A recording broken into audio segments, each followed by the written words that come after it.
Good morning everyone. Hope you have completed all of your exercises of last chapter in your classwork copy. Today we are going to start our new chapter, that is your fourth chapter, Euclid Geometry. In this chapter we will study some basic rule of geometry, some basic definitions and some axioms, theorems and etc.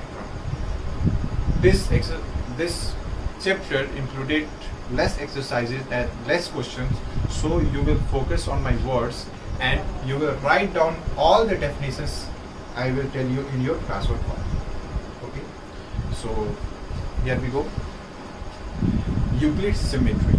Geometry is a Greek word, comes from geo means earth and metron means measure.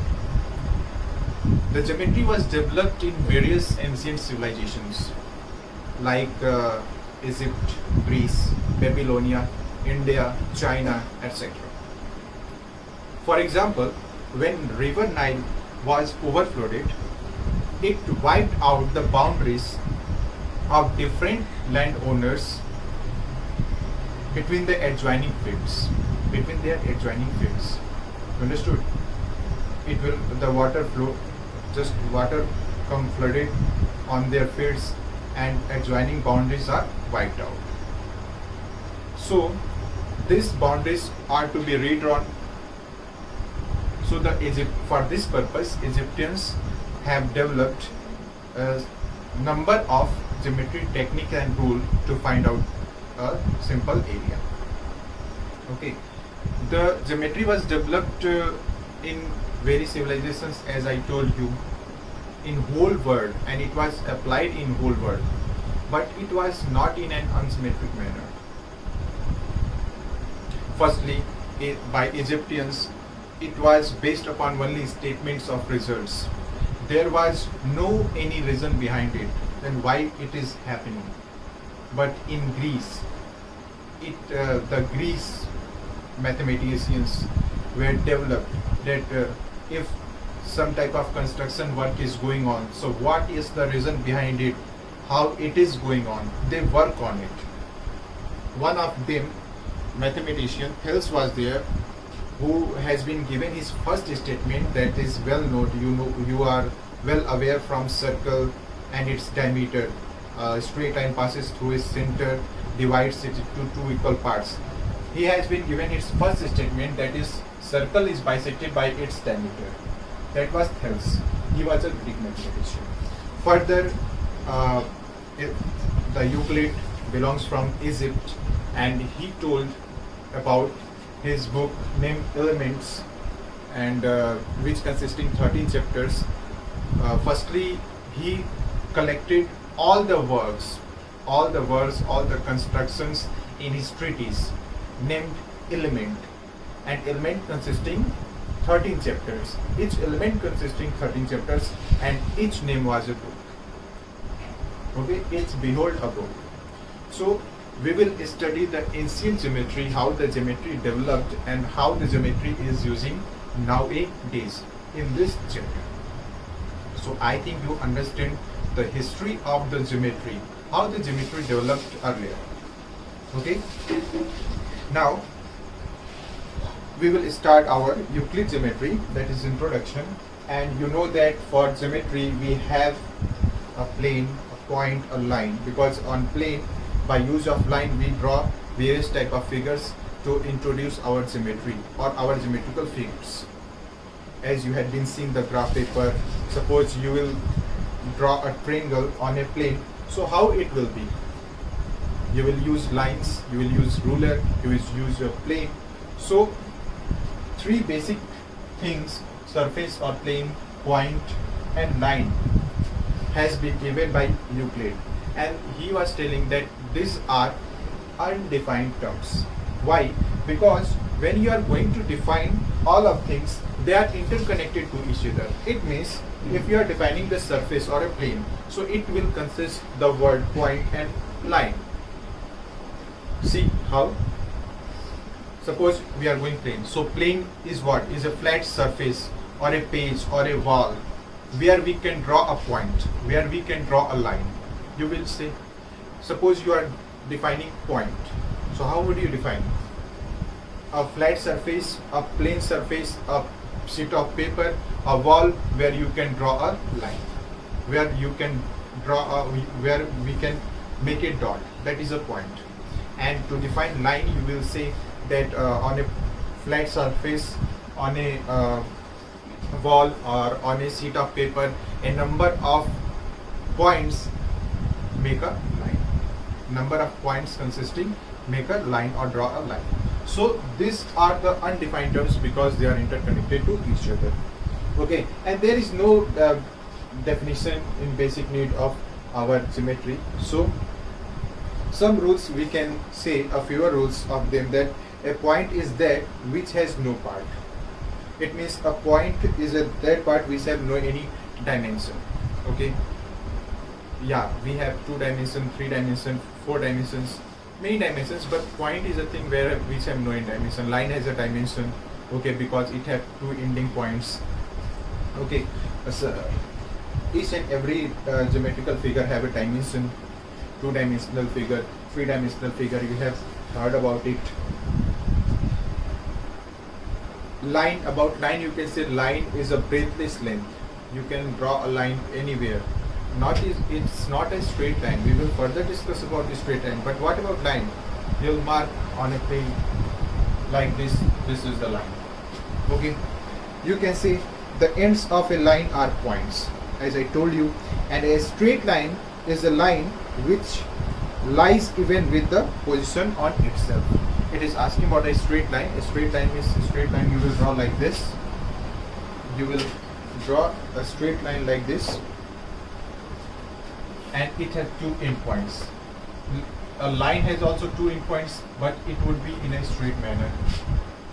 Okay, so there is no basic difference between line you can draw from anywhere, and a straight line will be straight given by 2 ending points.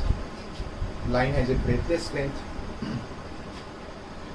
A surface is which has length and breadth. Surface have length. It's a surface. It have a breadth. It have a length. So a surface have a length and breadth. Suppose you are getting a piece of paper, so it have a length and a breadth. And the edges of a surface are lines.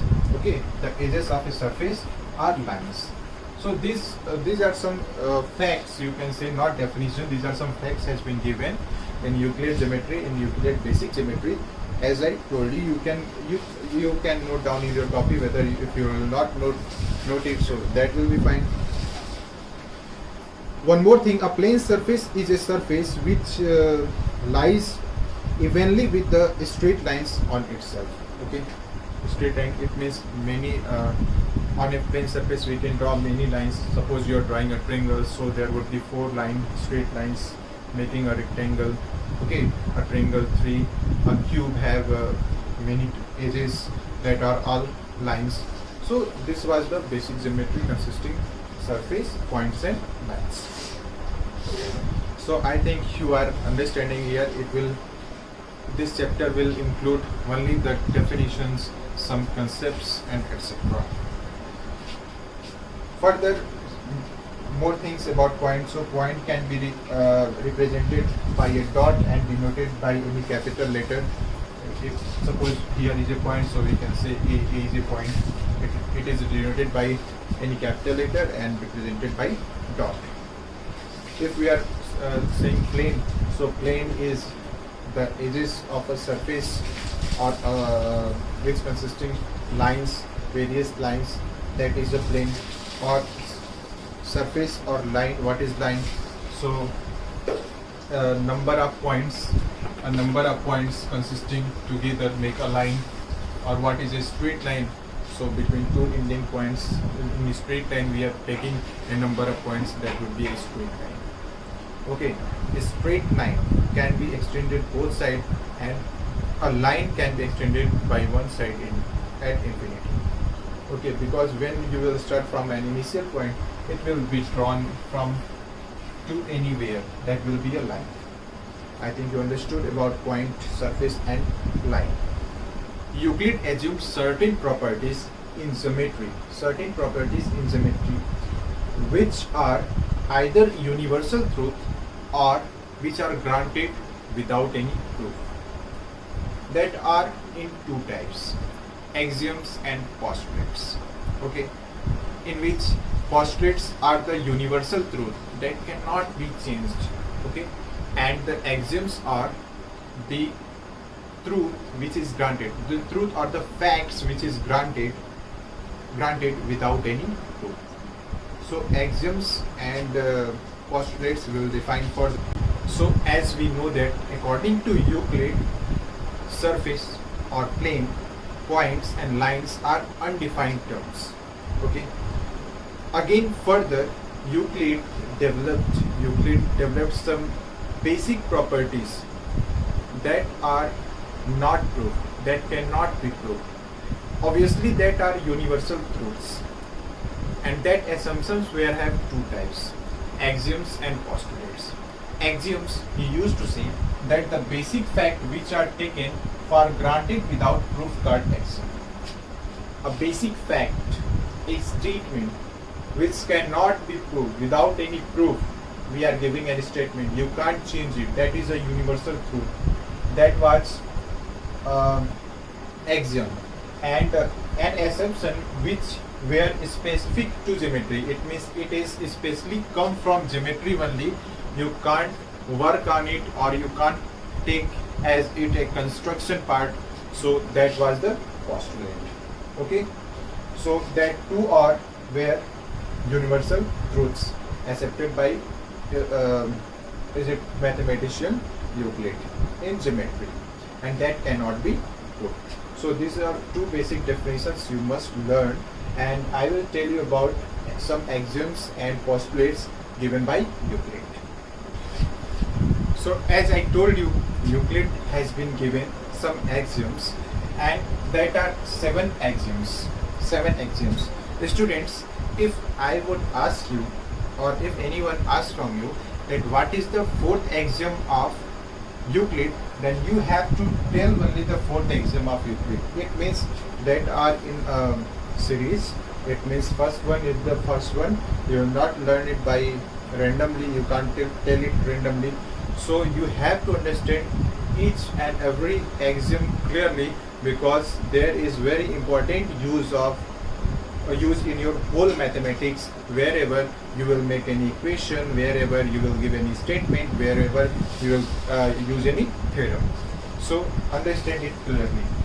First axiom was things which are equal to same things are equal to one another. Things which are equal in magnitude, or things which are equal to same things are equal to one another. Your hands are same things, you are telling that's my hand, and that are equal to one another. Okay, if you are saying A is equal to B, so you can say B is equal to A. Second was equals are added to equals, then the whole are equal. If the two things are already given which are equal, if we are saying A is equal to B, so A and B is already given that it is equal.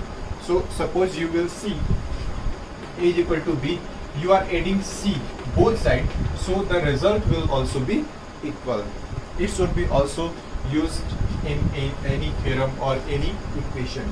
Again, after addition we will talk about subtraction. So equal are subtracted to equal, then the remaining will be equals. If you are saying A is equal to B and A minus C, then B minus C, both are equal. This was the third assumption in axiom by Euclid. So I think you understood. Coincide things are equal to one another. Coincide means overlap. A thing which will overlap. Suppose you are taking a line of 5 centimeter and again one more line of 5 centimeter, so they will overlap to each other. So this terms coincide. This word terms coincide. So coincide things are equal to one another. This was the fourth axiom. The whole is greater than the part. Whole is greater than a part. In your birthday, you cut your cake in pieces. So the whole, you can say the cake and the piece of the cake is a part. So whole is always greater than the part. You can understand? Okay. It is your cake, you cut it. So this is the part and this is whole. So whole is greater than a part. So this was the fifth axiom. Now things double of the same things are equal to one another. if you are saying that A is equal to B, equal things you are saying A is equal to B multiplied by 2 both sides, so that will be also equal. And last one is things half of the same things are equal to one another. Same, A is equal to B, if you are saying taking half of both sides, you can say this is also equal. So multiplying by 2 both sides, or taking twice of both sides, or taking half of both sides, this is the part of theorem, this is the part of proof of any statement, you can say, and you will use further in your all chapters, many chapters in your mathematics. So always remember, and not randomly, in series you will remember. If I will ask you what is the fifth axiom, so you will say the whole is greater than the part. If I will ask what is the fourth axiom, you will say that things coincide with one another, are equal to one another. If I will ask what is the second axiom, you will say equals are added to equals, then wholes are equal. If I will ask what is the third axiom, you will say equals are subtracted to equals, then the remainder is equal. If I will ask what is the first axiom, you will say things are same to other things, then they are equal to one another. You can say in your words, no problem. And what was the last? So things are half of the same things are equal to one another. So these are the 7 axioms, and you have to always remind in your, you have to always remember in your mind wherever they will be used. These are 5 postulates in which 4 maybe are easier for you to learn. And if same thing, if I will ask then what is the first, what is the second, and exactly you have to tell in series. So let me understand the 5 postulates one by one. First is a straight line may be drawn from any one point to another point. That means a straight line may be drawn from one point to any other point, and but between 2 distinct points, a unique line that passes through them. It means if you are drawing a straight line, so it must be lie between 2 points. Yeah, always it will lie between 2 points, but from a particular point you can draw a number of lines. This is the first postulate. Here example, P and Q, 2 distinct means the points lies at some distance, that meaning distinct. So P and Q are 2 points we have taken, and they are distinct from one another. You are saying that a straight line is drawn between them, so it is drawn between the 2 distinct points, but also you are observing that on the same point we can draw many lines, but not from the 2 distinct points we can draw more than one line. Okay, remember it. Second postulate is a terminated line can be produced infinitely. It means if you have a line, terminated line or a line segment, it can be produced from B, you can produce from infinity to infinity, from A you can produce to infinity. It means a line segment is given by 2 points, you can produce either from first point or either from second point. Okay, either from first point or from second point. Like this, this is a straight line PQ, and you can produce it here further and here also at infinity.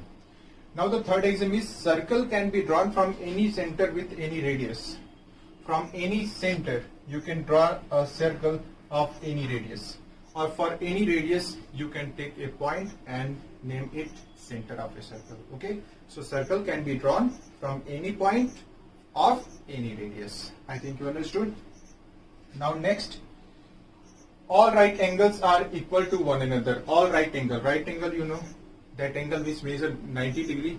Suppose you are taking any quadrilateral, a rectangle, a square, so all angles are equal because all measures 90 degree. So this is also a postulate that all right angles are equal. They measures 90 degree. Okay, right angle 90 degree. So these are the 4 postulates, and last one is there. Last one we will know. Pause the video to note down the 4th postulates, and last one we will know. It is much important. It is also called Playfair's axiom. Okay, you called it Playfair axiom, and the statement is there. First of all, let you see the statement. we have two lines, okay, that are not parallel, okay, two non-parallel lines and one common line intersecting them, okay. So here we have two angles, interior angles that will be less than 90 degree, okay, because that are not, see here, less than 90 degree, but play fair exams states that the sum of these two angles are also less than two right angles. It means that will be less than 180 degree. So you used to say we have two line segments, PQ and AB, and this is a transversal. It is called transversal. It is transversing, and PQ and AB intersecting at a point. If we PQ from P we extend and AB from A we extend, so they, maybe it will intersect anywhere at infinity, you can say. Not infinity, at a point it will intersect each other, definitely you are observing. So Playfair exam stands for two non-parallel lines, one transversal intersect each of them, then the interior angles, or the sum of interior angles formed one side of the transversal will be less than two right angles or straight angle.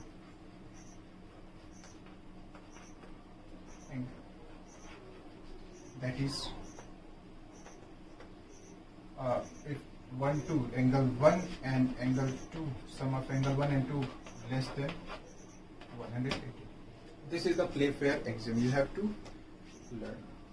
Okay, Playfair axiom or Euclid fifth postulate is what it stands for. For two non-parallel lines, one transversal intersect each of them,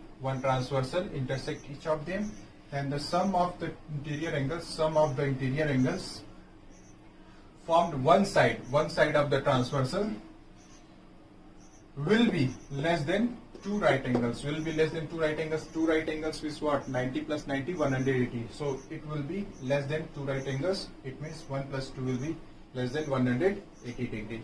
So many places there is use of these fifth postulates, and the fourth postulates you also may remember. So let me recall the 5 postulates one more time. What is that? First is what? A straight line can be drawn between two distinct points, and that will be a unique line. Not more than one line can be drawn between two distinct points. Second is what? A straight line or a line segment can be terminated, or terminated line can be produces infinity from both sides. And what is the third? A circle can be drawn from any center or with any radius. And what is the fourth? The fourth postulate.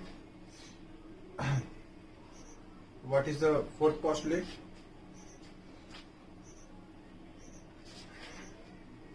Fourth is all right angles are equal to one another. Yes, all right angles are equal to one another.